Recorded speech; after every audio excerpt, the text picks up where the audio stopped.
Jesus. E como eu estava falando com a irmã ali, a nossa fé aqui na igreja não é no homem, não é em religião. A nossa fé é no único livro na terra que foi escrito por Deus. É o primeiro livro de lei do mundo. É o livro mais traduzido do mundo. A Bíblia é traduzida em mais de 2.000 línguas. É um livro que o poder de Deus está sobre ele. Foram mais de 40 autores diferentes que não se conheceram.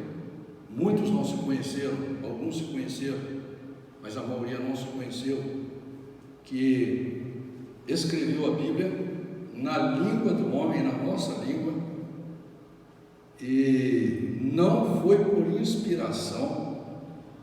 Todos escreveram o que Deus mandou eles escreverem. Se você ler a Bíblia texto por texto, você vai chegar a essa conclusão.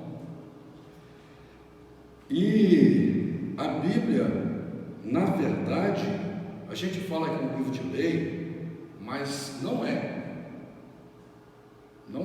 porque mesmo no Velho Testamento você vai ver que a lei mesmo que Deus colocou no Velho Testamento é você amar a Deus sobre todas as coisas e amar ao próximo como a si mesmo. Já estava definido lá que a lei era a lei do amor. E aquelas leis, como leis de Levíticos, e vai por aí afora, né? Números, Êxodo, Deuteronômio e tantas outras leis, essas leis foram por causa do homem, porque o crente, ele gosta do projeto da terra. A igreja, ela prega a terra, e o crente vem na igreja buscar o sucesso na terra. E o homem está sempre assim. Tanto é que quando Samuel chega para Deus, triste, amargurado, fala para Deus: Senhor, o povo está pedindo um rei. E Samuel fica chateado com aquilo. Por quê? Porque Deus é que governava aquele povo. Deus tirou aquele povo do Egito de uma escravidão de mais de 400 anos e andou com eles, deu comida do céu para eles, tirou água da rocha, abriu o mar, fez todo quanto é tipo de milagre, falava abertamente com eles. Eles puderam ver a presença de Deus física ali. E no entanto, eles queriam um rei humano. Mas Deus falou assim: não, eles querem um rei humano, dá um rei para eles. Tanto que o primeiro rei foi Saul. Mas Deus mandou Samuel explicar para eles o que ia acontecer quando eles tivessem um rei humano. E está descrito ali no livro de Samuel, uma história muito bonita. E nós vemos até hoje, com toda a tecnologia, com toda a ciência, com todo o conhecimento que o homem tem, com todo o discernimento, porque se você voltar 100 anos atrás, as pessoas não tinham discernimento, o povo era ignorante, um ou outro podia ler, estudar. Hoje não, hoje todo mundo sabe o que é certo, o que é errado, e mesmo assim o homem ainda continua querendo ser governado pelo próprio homem. Isso está errado. Por quê? Porque nós somos um projeto de Deus. Nós não estamos aqui por acaso. Se você for olhar pela matemática, você vai ver que existe a mão de um Deus todo-poderoso, de uma pessoa poderosa que rege a terra. Muitas pessoas questionam, às vezes, a dureza do coração da pessoa, a falta de cultura, o fato de não ter um contato com a Bíblia para conhecer o projeto de Deus, ela fica fugindo dessa verdade, ela fica procurando justificativas, e qualquer um que fale alguma coisa que seja contra o projeto de Deus, ele aceita até fazer sacrifícios absurdos, porque o homem foge da verdade. Então, nós temos que usar o nosso raciocínio lógico. O que é raciocínio lógico? É aquilo que nos permite dirigir, por exemplo, é aquilo que nos permite sair de casa e falar assim: eu vou no supermercado. Você vai até o supermercado, porque o animal, os bilhões e bilhões e trilhões de animais e seres vivos que existem na Terra, nenhum deles tem raciocínio lógico. Tem raciocínio. O macaco raciocina um pouco. Tem macaco que usa até ferramenta para comer, né? Mas ele não consegue fazer para ele uma caneta, um óculos, uma lâmpada, porque o único animal na Terra que consegue raciocinar com lógica é o ser humano. Por quê? Será que isso é um acaso também? Como alguns tolos acham que o homem veio do macaco? Ainda tem gente que é metade macaco, metade homem, ainda estamos no processo de transformação. Nós precisamos de pensar matematicamente. Agora, é claro que é difícil você entender que existe um ser, uma pessoa, que ela é a pessoa mais poderosa do universo. É muito difícil entender isso. E que essa pessoa vive, que essa pessoa governa, que essa pessoa tem tanto poder, que tem conhecimento total de tudo. É difícil entender isso. Mas eu faço uma analogia sempre de mim ou de você. Talvez você seja muito mais inteligente do que eu. Nós somos seres humanos normais, mas como que pode, no meio de seres humanos normais, ter uma pessoa igual Thomas Edison, por exemplo, que fez a lâmpada? Ter uma pessoa igual Steve Jobs? Ter uma pessoa igual Einstein, que agora que estão provando as teorias dele? Pessoas como Galileu, esses eram seres humanos normais. O Einstein até era ruim na escola, não era um bom aluno, mas se for comparar eu com ele, eu não sirvo nem para limpar o sapato dele, porque ele, como homem, ele da minha espécie, ele é milhões de vezes mais capacitado e inteligente do que eu. E por que não, no mundo espiritual, que apesar de muita gente querer negar, né, mas o ser humano está sempre buscando alguma coisa espiritual. É na macumba, é no espiritismo, é no budismo, é no shintoísmo, e vai por aí fora. É na filosofia, ele está sempre buscando a resposta espiritual. Só que você, para ter uma resposta espiritual, ela tem que ser real, ela tem que ser de acordo com o seu projeto. Você, para abrir uma porta, a chave tem que ser a que entra naquela fechadura. Não adianta você ter 1000 chaves se nenhuma serve naquela fechadura. Nós temos que nos ater por um projeto. Não adianta você fugir do projeto. Eu vejo pessoas aí inteligentíssimas, pessoas com oportunidades extraordinárias, que muitos vão correr sem ter essas oportunidades, pessoas capazes, mas que não aceitam o projeto real, feito por Deus. E aí o que acontece? Quando você vê a vida dela lá na frente, você vê ela sofrendo. Porque para nós, pessoas normais, que vendemos o almoço para comprar janta, a gente sabe a dificuldade que é você ganhar dinheiro. Eu não sei, para mim, eu sempre fui impressionado, né? Você ser um pai de família sem capacidade para ganhar dinheiro não é fácil. E ter que sustentar a família e pagar conta é doído. A coisa que eu mais achei difícil na minha vida foi ganhar um tal do dinheiro. Daí o cidadão nasce filho de bilionário e resolve roubar de pobre ainda. Nasce filho de bilionário, casa com uma mulher maravilhosa, tem os filhos que ele sonha, espanca a mulher, mata a mulher, separa da mulher. Como diz a Bíblia, né?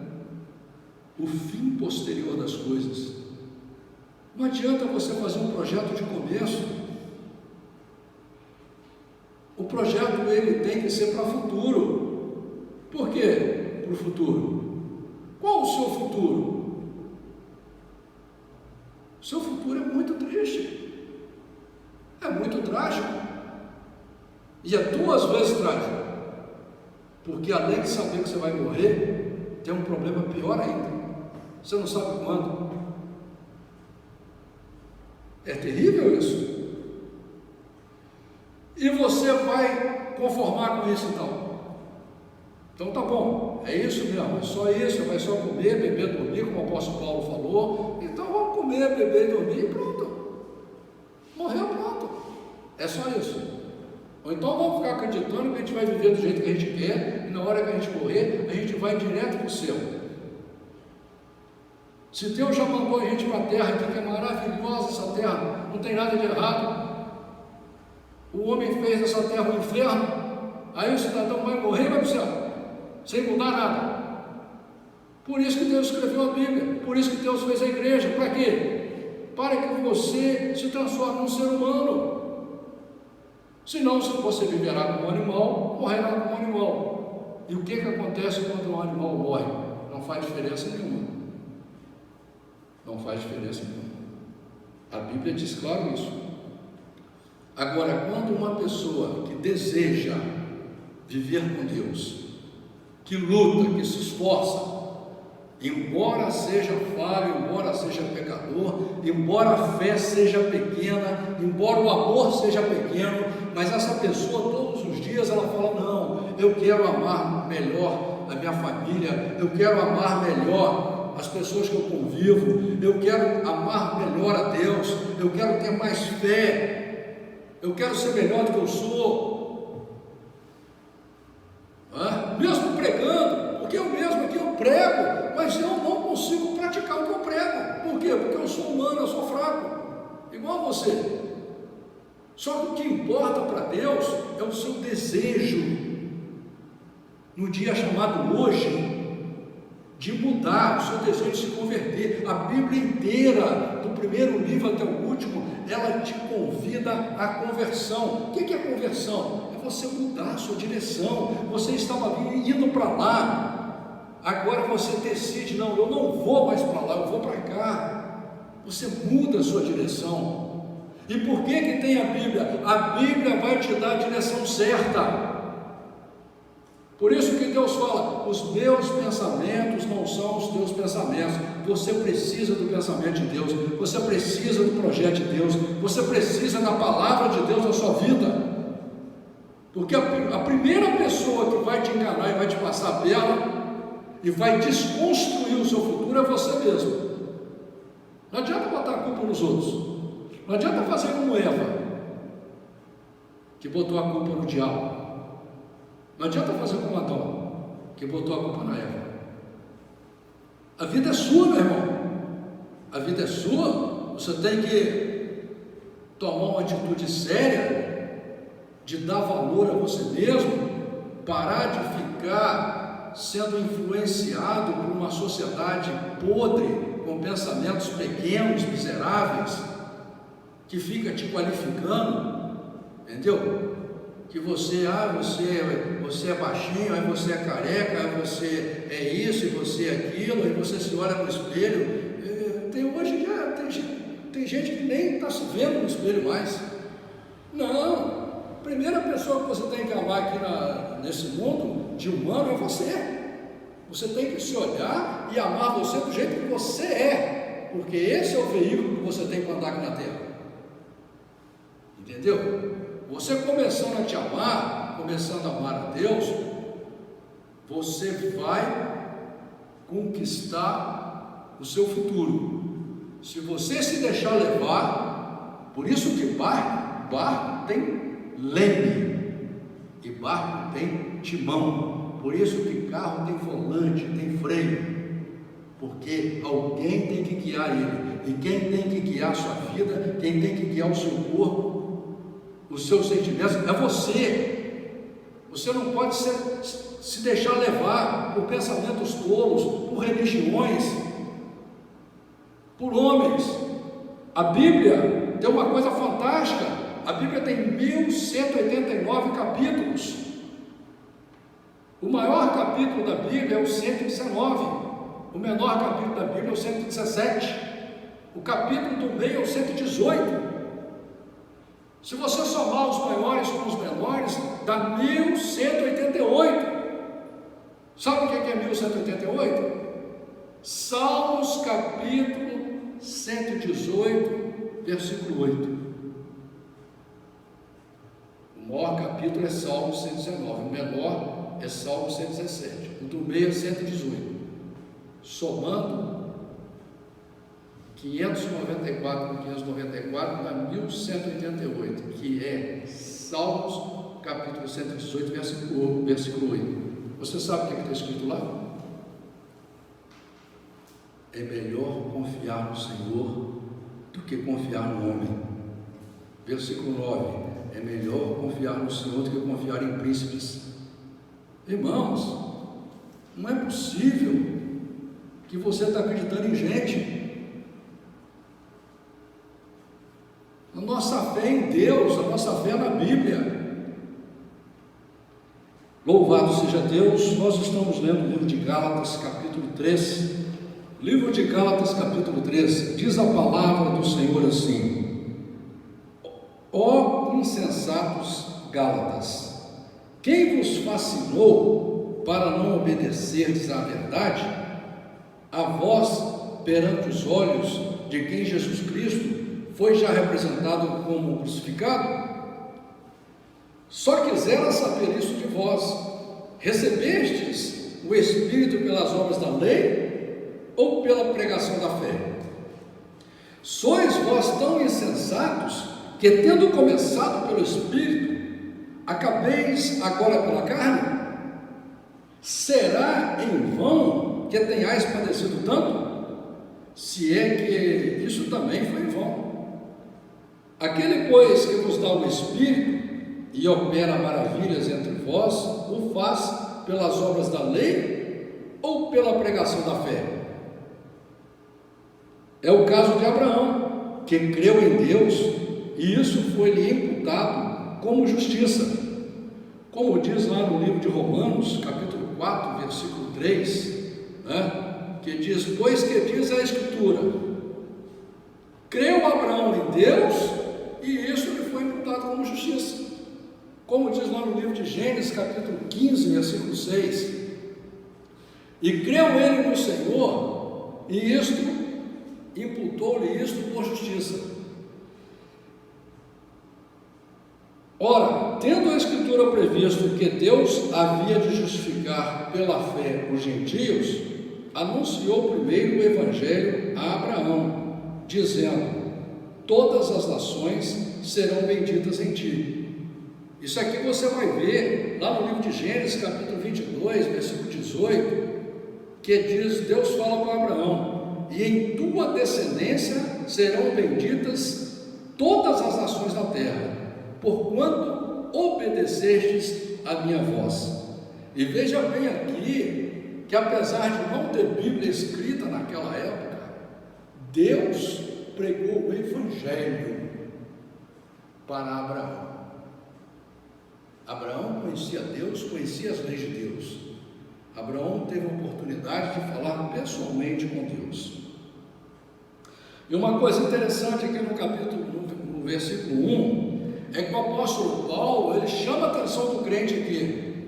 Hoje você não pode nem orientar as pessoas, nem educar, quanto mais chamar atenção. Mas o apóstolo Paulo fala: ó insensatos, Gálatas, quem vos fascinou para não obedecer essa verdade? Isso é o que mais acontece nas igrejas, irmão. As pessoas estão preocupadas com o cantor famoso que vai cantar na igreja, com o conforto da igreja, com as palavras bonitas da igreja, com as promessas de você vai dar 100, vai receber 1 milhão. O que Deus quer é o teu coração. O que Deus quer e o que é bom para você é a sua conversão, é você se transformar numa pessoa melhor do que você é. Assim como nós vemos quando Zaqueu tem um encontro com Jesus, ele muda completamente a vida dele, toma nova direção. É isso que Deus quer.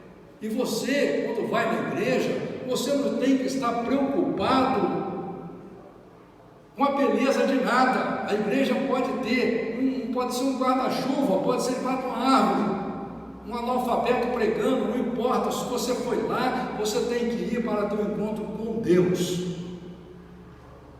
porque Jesus deixa claro: aonde 2 ou mais pessoas estiverem reunidas em meu nome, ali estarei eu. E você crê nisso? Não, você fica procurando ilusão, se deixando fascinar pela aparência. Eu sempre acreditei nessa palavra, foi uma das palavras da Bíblia mais fortes sobre a minha vida, porque muitas vezes eu estava em lugares que eu acredito que 80% das pessoas não têm coragem de ir, e eu ali com a minha fé pequena, eu me lembrava desse versículo, e eu sentia a presença do Senhor, porque eu acreditava. É pela fé, meu irmão.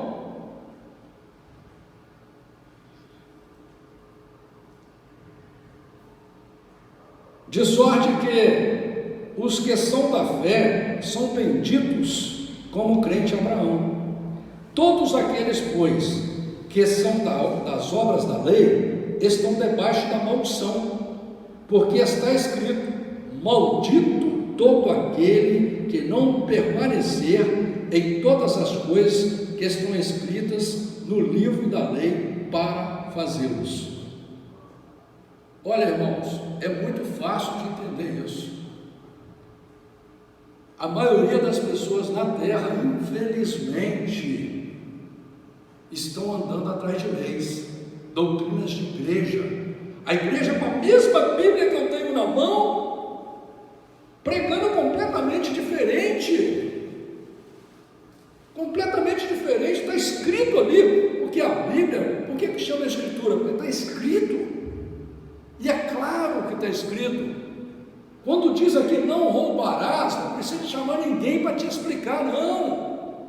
Quando diz aqui não cobiçarás a mulher alheia, não precisa de chamar um teólogo, um filósofo para te explicar, não, está claro. Mas o que você faz? Você prefere acreditar em mentira, engano. Você, como Jesus falou, hipócritas. E você não pode ser hipócrita. Deus não te chama para ser hipócrita. Deus não te chama para ser fingido. Deus não te chama para você enganar você mesmo. Será que você não entendeu ainda que quando você está seguindo uma religião falsa, quando você, com uma Bíblia na mão, está acreditando em mentira, em acréscimo na Bíblia, em diminuição da Bíblia, porque tem. E você pode pegar uma Bíblia contaminada que você, se você tiver o desejo de descobrir a verdade, a própria Bíblia vai mostrar para você que aquilo ali está errado, porque a Bíblia é texto e contexto, a Bíblia é matematicamente perfeita. Mesmo o homem tentando, por esses mais de 3.000 anos que existe a Bíblia, tentando destruir a Bíblia, não conseguiu até hoje, porque a mão do Senhor está sobre esse livro. Mas eles contaminam. Testemunha de Jeová tirou mais de 22 versículos inteiros da Bíblia, inteiros, sendo que eles começaram a igreja deles com a mesma Bíblia que eu tenho, aí criaram a própria Bíblia deles, retirando versículos, mudando palavras, sinônimos com antônimos. Porque se a Bíblia diz que a minha blusa é preta e a outra Bíblia diz que a minha blusa é negra, está tudo certo. Mas se a Bíblia diz que a minha blusa é preta e a outra Bíblia diz que a minha blusa é branca, você sabe que é mentira, porque minha blusa não é branca, é preta, está aqui. Mas é triste ver um ser humano com tanta esperteza, com tanta expertise, passar a perna em si mesmo, ser fingido consigo mesmo. Mas diz lá no livro de Deuteronômio, capítulo 27, versículo 26, maldito aquele que não confirmar as palavras desta lei, não as cumprindo. E todo o povo dirá amém. A Bíblia foi feita para a gente ler, não foi feita para entender, porque lá em Deuteronômio capítulo 29, versículo 29, Deus deixa claro que aquilo que está revelado nas Escrituras é para o homem, o que está oculto é para Deus. Não nascerá um homem nessa terra que vai entender a Bíblia toda, nem nasceu, nem nascerá. O único que conhecer a Bíblia inteira é Jesus. Então essa história de teólogo, PhD em teologia, isso é conversa fiada. Nós somos chamados para ler, e aquilo que Deus quiser te revelar, Deus vai te revelar, mas você é chamado para se atentar para aquilo que já está claro, que você não consegue cumprir, você não consegue amar nem a sua família direito, você não consegue cumprir o mínimo, mas você tem que ler a Bíblia. Por quê? Porque você vai lendo a Bíblia, ela vai te dando personalidade, ela vai te mostrando o caminho, ela vai te confrontando no dia a dia, porque no dia a dia, o teu corpo, o teu coração, o teu pensamento, a influência do mundo vai tentar fazer você se afastar de Deus, vai tentar fazer você errar, vai tentar fazer você pecar, vai tentar fazer você passar perto de você mesmo. E aí a Bíblia te confronta. E se você tiver um pouquinho de amor próprio, um pouquinho de amor por Deus, você, vou voltar para a palavra, a palavra do Senhor está certa, essa palavra, Jesus morreu por ela, para cumprir ela. Todos os discípulos, Jeremias, Micaías, Isaías, todos os discípulos, todos os homens e mulheres de Deus deram a vida por essa palavra. Esse livro que está aqui foi escrito com sangue de justos, dor e sofrimento, não é um livro qualquer. Louvado seja Deus. E lá no livro de Jeremias, capítulo 11, no versículo 3 também, faz uma citação sobre a pessoa não andar conforme as Escrituras. Versículo 11: e é evidente que pela lei ninguém será justificado diante de Deus, porque o justo viverá da fé. Aqui o apóstolo Paulo, ele está repetindo o que está escrito lá em Abacuque, capítulo 2, versículo 4, que lá está escrito exatamente isso: o justo viverá pela fé. Lá em Romanos, capítulo 1, versículo 17, também repete esse mesmo versículo. E lá em Hebreus, no capítulo 10, versículo 38, Deus vai além, porque ele diz: o justo viverá pela fé, e se ele recuar, não terei agrado nele. Deus não aceita a gente recuar da fé. Você pode fraquejar, porque todos nós somos fracos. Não há forte aqui na terra, não há valente, não há justo. Como a Bíblia diz, não há um justo sequer aqui na terra. Lá no livro de Romanos, capítulo 3, versículo 10, a Bíblia diz: não há um justo sequer aqui na terra. Nós não somos perfeitos. Deus não está preocupado que a gente seja perfeito. Deus quer ver em nós o desejo de ser perfeito, o desejo de andar conforme a palavra, o desejo de andar conforme aquilo que Deus escreveu. Versículo 12: ora, a lei não é da fé, mas o homem que fizer estas coisas, por elas viverá. Cristo nos resgatou da maldição da lei, fazendo-se maldição por nós, porque está escrito: maldito todo aquele que for pendurado no madeiro. Essa palavra é importantíssima, porque aqui o apóstolo Paulo, ele está citando o que está escrito lá em Deuteronômio, capítulo 21, versículo 23, que dizia: o seu cadáver não permanecerá no madeiro, mas certamente o retirarás no mesmo dia, porque havia muita crucificação naquela época. Era normal os reis crucificarem as pessoas, até questões pequenas e simples.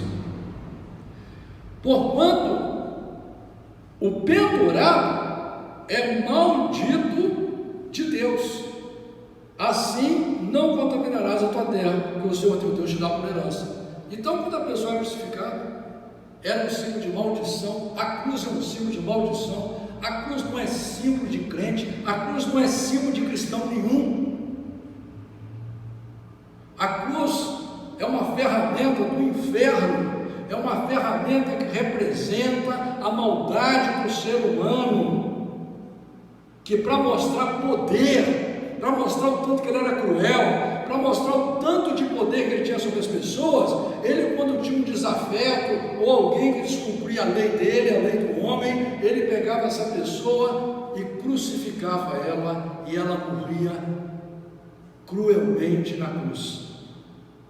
Como fizeram com Jesus: espancaram, esbofetearam, cuspiram, ridicularizaram na frente de todo mundo, colocaram coroa de espinho e ainda assim pregaram numa cruz para morrer devagarzinho, para sentir bastante dor. E agora tem gente que te pendura uma cruz no peito e diz que é cristão.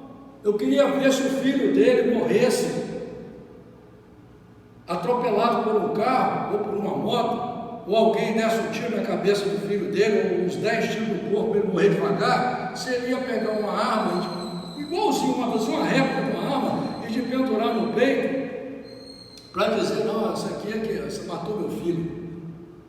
Isso é ridículo, é coisa de religião. A Bíblia está deixando claro aqui: maldito aquele que é pendurado no madeiro. O madeiro, a cruz, é símbolo de maldição. Mostra a crueldade, a ruindade que há dentro do ser humano. Nós somos chamados para amar um ao outro, não somos chamados para de pendurar os outros em cruz, não. E não há símbolo nenhum aqui na terra que possa representar Deus, ou que possa fazer você lembrar de Deus, porque a Bíblia diz que Deus é Espírito, e os verdadeiros adoradores adorarão a Deus em espírito e em verdade. Em verdade, a verdade é a Bíblia, não é? E Deus deixa claro no livro de Deuteronômio, capítulo 4, e vários outros livros.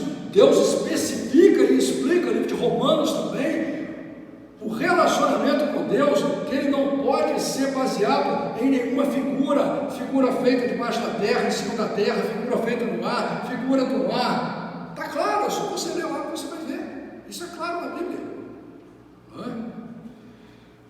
Versículo 14: para que a bênção de Abraão chegasse aos gentios por Jesus Cristo, e para que pela fé nós recebamos a promessa do Espírito. Irmãos, como o homem fala, se o testamento de um homem for confirmado, ninguém o anula, nem lhe acrescenta alguma coisa. Ora, as promessas foram feitas a Abraão e a sua posteridade, ou seja, a nós, né? Não diz e as posteridades, como falando de muitas, mas como de uma só, e a tua posteridade, que é Cristo. Aqui você vai ver repetidos também, lá no livro de Lucas, capítulo 12, versículo 12. Mas digo isto, que tendo sido o testamento anteriormente confirmado por Deus, a lei, que veio 430 anos depois, não o invalida, de forma a abolir a promessa. Essa referência aqui de 430 130 anos, você vai encontrar no livro de Êxodo, capítulo 12, versículo 42, e ele está deixando claro aqui que a lei, mesmo sendo escrita naquela época, ela nunca aboliu a promessa. A promessa foi feita antes da lei, e a promessa continua, porque a promessa é sempre feita. Porque se a herança provém da lei, já não provém da promessa, mas Deus, pela promessa, a deu gratuitamente a Abraão. É de graça, irmãos. Logo, para que a lei foi ordenada por causa das transgressões, até que viesse a posteridade, a quem a promessa tinha sido feita, e foi posta pelos anjos na mão de um medianeiro. Ora, o medianeiro não o é de um só, mas Deus é um. Ou seja, o medianeiro que é Jesus aqui, ele não é de uma pessoa só, ele é de todos. Porque muitas vezes, olha só, irmãos, vocês entenderam o contexto aqui, tem gente que judaiza a Bíblia. Tem gente que quer dizer que a Bíblia é só de judeu, Deus era só do judeu. Deus nunca foi só do judeu. Deus sempre foi de todo e qualquer pessoa, masculino ou feminino, que entregasse o coração para Ele. Deus nunca fez acepção de pessoas, Deus nunca fez diferença de pessoas. Por isso que está dizendo isso daqui. E aqui também é uma coisa clara: para que serve a lei? Só existe lei, existe polícia, porque existe gente que transgride, gente ruim. Logo, a lei é contra as promessas de Deus? De nenhuma sorte, porque se dada fosse uma lei que pudesse vivificar, a justiça na verdade teria sido pela lei. Mas a Escritura encerrou tudo debaixo do pecado, para que a promessa pela fé em Jesus Cristo fosse dada aos crentes. Aqui, irmãos, se você ler lá em 1 Timóteo capítulo 2, versículo 5, a Bíblia vai deixar claro que o único mediador entre Deus e o homem é Jesus. Aqui o apóstolo Paulo está falando que a fé é em Jesus. A fé não é em homem, não é em religião, não é em Ellen White, não é em Charles de Russell. A fé é na Bíblia Sagrada e é em Jesus, não é em Maria, não é em João. Está claro aqui. Se a Bíblia diz que o único mediador, se é único, é único. O homem tem mania de pegar as palavras e deturpar elas. A Bíblia, quando diz sim, é sim, quando diz não, é não. Se ela fala que é único, é único. Há um só. Há um só mediador entre Deus e o homem, Jesus Cristo. Acabou. Não adianta você rezar para Pedro, João, Maria, Antônio, para seu pai que morreu. Não adianta. Porque você vai estar contra a palavra, contra o projeto. Mas antes que a fé viesse, estávamos guardados debaixo da lei e encerrados para aquela fé que se havia de manifestar. De maneira que a lei nos serviu de aio, ou seja, de instrutor. A lei era para instruir. Você vê, por exemplo, e se você pegar a lei de Levíticos, tem coisas interessantíssimas. Você imagina o povo naquela época que não acreditava em Deus. E aí o crente pegava a Bíblia dele, e na Bíblia dele, lá em Levíticos, dizia que se um rato caísse na vasilha de água dele e morresse ali dentro, ele tinha que levar aquele vaso para longe do acampamento e quebrar ele e enterrar. Todo mundo falou assim: que lei doida é esse, que Deus doido, essa coisa ridícula. Se tem gente que come rato, isso no tempo da ignorância lá. O que acontece? Hoje nós sabemos que o rato, ele transmite vários tipos de doenças altamente contagiosas, o hantavírus, a leptospirose, peste bubônica, e vai por aí afora. Então Deus deu essa lei para que o povo se preocupasse com a higiene, que não tinha como Deus explicar para aquele povo: olha, o rato tem uma bactéria aí, tem um vírus, Entendeu? Então, é preciso entender o Velho Testamento, que aquelas leis foram criadas por causa do homem.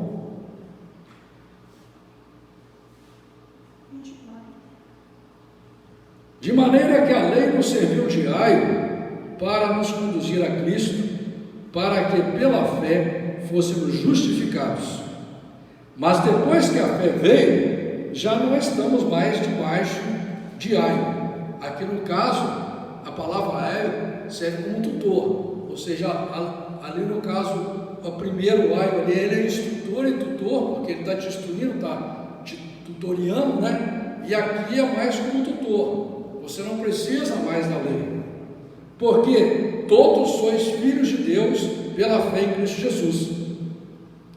De novo falando que é pela fé em Cristo, porque todos quanto fostes batizados em Cristo, já vos revestistes de Cristo.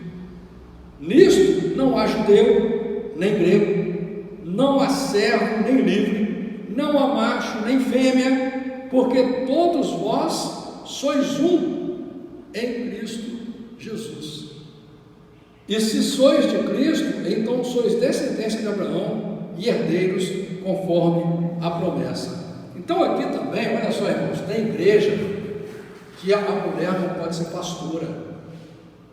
Tem a igreja que a mulher, para poder falar um versículo para o homem, tem que botar um paninho na cabeça.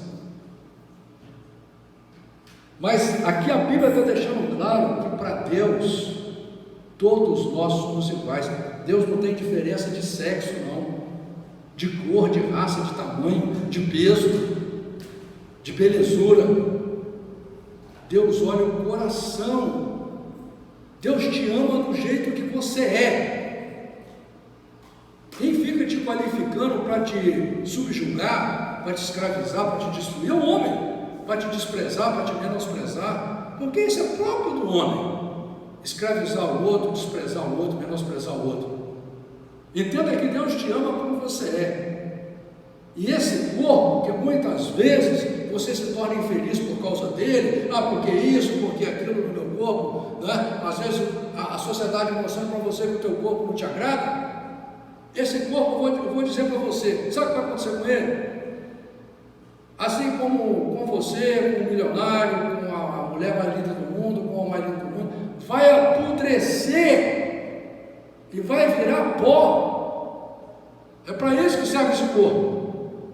O ser humano bonito é o que está dentro do corpo, é a pessoa espiritual que você tem que ser, e começar a descobrir que você é um ser humano, uma pessoa espiritual, e você tem que começar a lidar com você, andar com você, amar a você, conversar com você, conversar com Deus. Louvado seja esse Deus maravilhoso,